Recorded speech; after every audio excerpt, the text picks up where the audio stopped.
Hello, my name is Jacob. I'm a security analyst at Onevinn's Managed Detection and Response team, and today I'll give you a brief summary of the Microsoft Digital Defense Report. The report is based on the trillions of security signals that Microsoft receives daily, and it seeks to help companies worldwide understand the state of cybercrime and to strengthen their overall security posture. Cybercrime today has become even more industrial than ever before. That is to say, tools to attack digital systems are being manufactured and distributed through anonymous and easily accessible sources. The key takeaway here is that identity attacks, DDoS, ransomware kits, and so on are all cheap and enable low-skill attackers to simply point them towards what they want to attack and perform sophisticated attacks. And we've also seen this being exacerbated with the COVID situation. In the report, ransomware is being discussed quite a bit by Microsoft, and they frame it as a tragedy of commons, where it seems reasonable for an individual company to pay the demands of the ransomer, but they do advise against this, partially because it incentivizes the growth of the ransomware syndicate, but also they believe that it is better to limit the scope of damage, make it harder to get access in the first place, and to have a recovery plan in place. We've also seen the increase of malicious emails and all of its kinds with COVID and the pandemic situation. And Microsoft's recommendations here are to enable multi-factor authentication, which is something that continuously pops up throughout the entire report. They also discuss the importance of educating users and other specific mail-related rules. Chapter 3 was all about the nation-state threats, and that is to say, threat actors that work for a specific nation. We saw, for example, that China targeted more critical infrastructure, while Russia went more for espionage-like attacks. Microsoft's assessment of this was that nation-state actors continuously demonstrate skill, determination, and resources for highly advanced attacks. The attacks have been aimed at intelligence collection and disruption of critical infrastructure.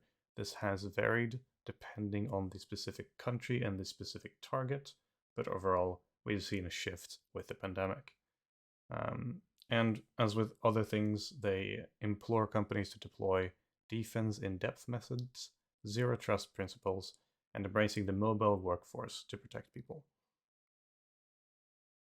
While nation-state actors are often sophisticated, data shows that a large chunks of the attacks aren't, and proactive monitoring can greatly reduce the impact should a nation-state actor gain access within a company network.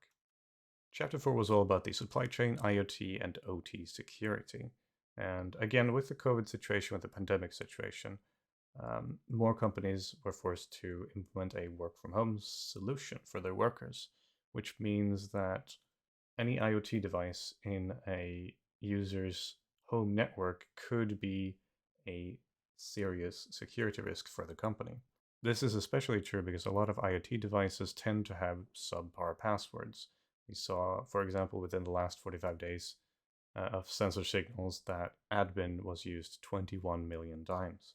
Microsoft's recommendation for the Chapter 4 was to implement a least privilege access policy to mitigate blast radius.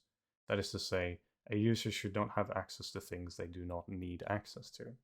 They also say to implement an update policy, to have rolling updates to all devices to make sure that CVEs are patched, and to implement a security monitoring and response team to detect and respond to emerging threats within at-risk endpoints.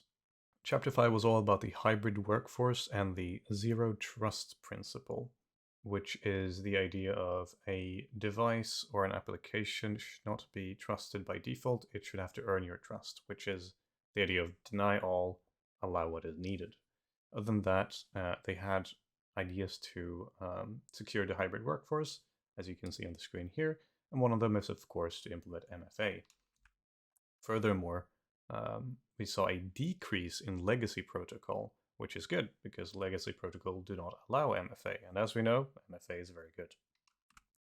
Chapter 6 was all about disinformation and the enterprise it has become, where actors are utilizing social media platforms for disinformation campaigns. which are assisted by machine learning tools with increasingly more efficient deepfakes. Microsoft's recommendations were to both reduce exposure and reduce belief. Reduce belief as in teaching users to understand what is real and what isn't through media literacy.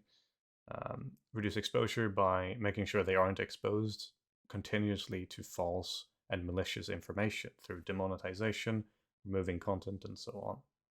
Chapter 7 was all about the actionable insights that can be derived from the report, and I certainly think that one thing to take from this was that 98% of attacks can be protected from by just using basic security hygiene, to enable MFA, to keep things up to date, to apply the least privilege access, and so on. It's very easy to fall into the false idea that every attack and every attacker going against your enterprise is an advanced persistent threat who's going to gain access one way or another, when for the most part, most attacks are just simple and can be prevented. In conclusion, do the basics well as we discussed, MFA, zero trust, and so on, and take a holistic view when you approach this. Consider how it should be implemented on a grand scale. But I think above all, think about the people that are being affected by these changes and that are certainly trying their best not to click phishing emails and such. It can be very stressful for a user that has clicked a phishing email or been struck by ransomware and such, and we need to remember to educate, not berate.